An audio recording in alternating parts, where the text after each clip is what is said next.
Bonjour les enfants, c'est papa. Mon mur est un asile psychiatrique à ciel ouvert et ma salle d'attente est toujours bondée. Bienvenue à la clinique les enfants. Aujourd'hui les enfants, je vous appelle à avoir chacun une pensée forte, une énergie puissante pour l'un des nôtres qui a été foudroyé en plein match. Il y a des choses que quand ça vous arrive, vous vous demandez si le ciel vous tombe sur la tête. Et c'est en ce moment-là que vous devez aller à l'intérieur de vous-même pour chercher la force que vous voulez.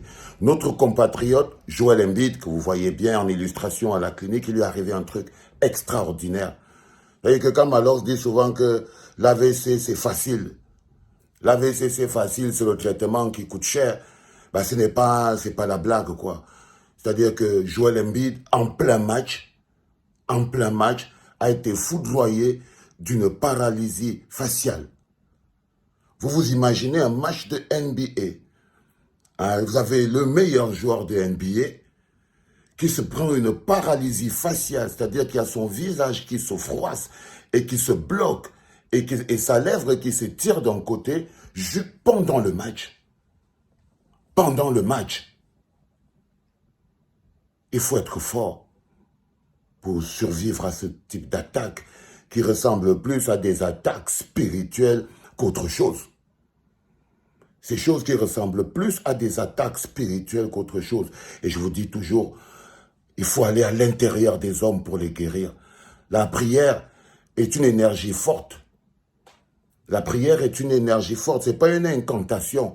C'est quand tu veux avec tout ton cœur et toute l'énergie de ton cœur qu'il arrive du bien à quelqu'un.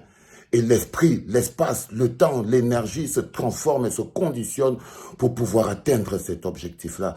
J'aimerais que vous ayez tous une pensée forte pour Joel Embiid. Parce que quoi qu'il arrive, je ne pense pas qu'il mérite. Personne ne mérite. Et quand ces choses-là arrivent, elles arrivent parce qu'elles peuvent arriver à tout le monde. Parce qu'elles peuvent arriver à tout le monde. Et c'est même déjà arrivé à beaucoup de gens. Mais à un moment ou à un autre, la construction d'un peuple veut que nous mettons parfois nos énergies tous ensemble vers quelque chose pour voir quelle est la puissance de cette énergie. Et parfois, il nous faut des êtres humains qui réussissent à canaliser l'ensemble de nos énergies. Joel Embiid fait partie de ces êtres humains. Sentir la force qui vient du Cameroun, sentir la présence camerounaise autour de lui peut lui donner la force de remonter et de surmonter cette douleur. Ça, c'est très important à comprendre, les enfants. C'est pour ça que ça met aussi sur la table le problème de solidarité entre nous, qui fait qu'à un moment ou à un autre, on a toujours l'impression que s'il est arrivé à quelque chose à quelqu'un, c'est peut-être de sa faute. Il a peut-être fait quelque chose qu'il ne devait pas faire. Ah, vous n'étiez pas avec lui là où il est parti mettre la main, où il est parti faire ceci. On arrive toujours à ces conclusions parce que avoir de l'amour sans justifier, sans accuser, est très difficile pour nous. C'est un mécanisme de pensée. Quand quelqu'un souffre, quand quelqu'un a mal, pour nous, il est d'abord coupable. C'est d'abord lui le responsable. Et l'une des choses que nous devons apprendre ici à la clinique, dans la notion qui consiste à utiliser l'amour comme le carburant qui nous met ensemble, c'est comment c'est que nous allons commencer à ressentir les douleurs des autres. Ne plus être sourd à la souffrance de l'autre. Ne plus être sourd à la douleur de l'autre. Et ça, c'est quand vous êtes totalement consacré au cœur de votre propre intérêt individuel. Vous ne voyez plus ce qui se passe autour de vous. C'est un mécanisme. C'est un mécanisme. Nous sommes tous un peu comme ça. Parce que éduqués à vivre de manière individuelle. Et c'est ça qui a détruit notre pays. C'est pour ça que je parle de l'amour comme étant cette énergie que lorsqu'elle est bien utilisée, est capable de penser les blessures les plus profondes, même à l'échelle d'un pays. Même à l'échelle d'un pays, c'est une notion, c'est un baume capable de guérir les blessures les plus béantes, aussi grandes qu'elles soient, même à l'échelle d'un pays. Elle marche même encore plus, la formule d'utiliser l'amour comme énergie, quand la blessure est à l'échelle d'un pays.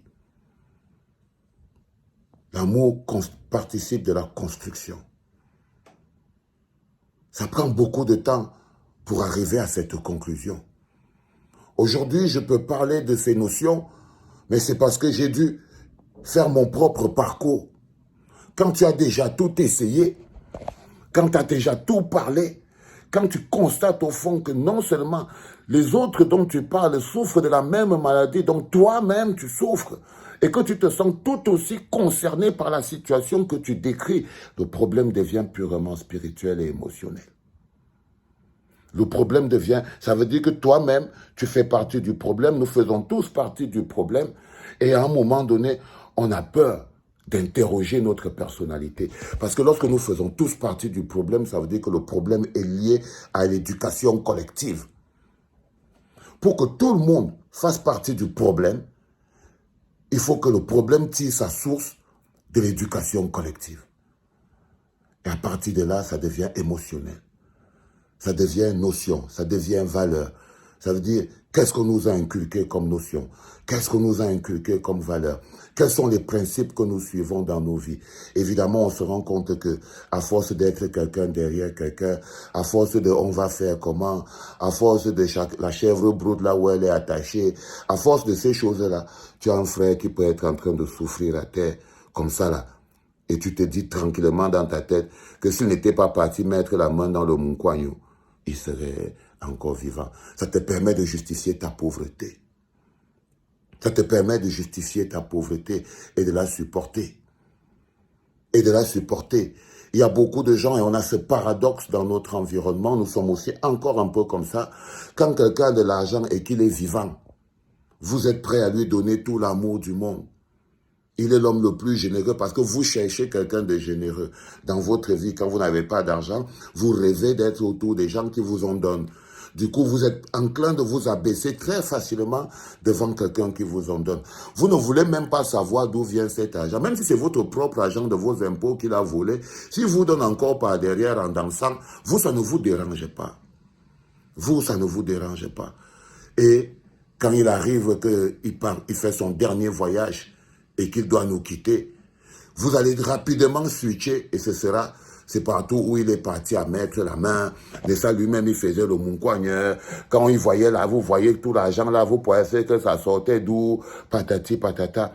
Il faut un moment avoir une émotion stable, les gars. Et c'est très important. Je passais par l'approche Joel Embiid, qui est dans un pays où il y a les plus grands hôpitaux, où il est l'un des basketteurs les plus riches du monde. Ce n'est pas l'hôpital et l'argent qui va lui poser un problème. Non, c'est la tête. C'est la tête, c'est l'énergie, c'est l'esprit. Apprenons à focaliser. Aujourd'hui, c'était psychologie et psychiatrie ce matin en direct de la clinique. Force à toi, Joel Embiid. Et félicitations à Karel Fotso. Hier, tu nous as fait passer un moment extraordinaire. Et c'était magnifique. Tu as montré à quel point tu es généreuse et que tu as beaucoup en stock à nous donner. Et on a pris sans compter. J'ai pris du plaisir et tout le monde.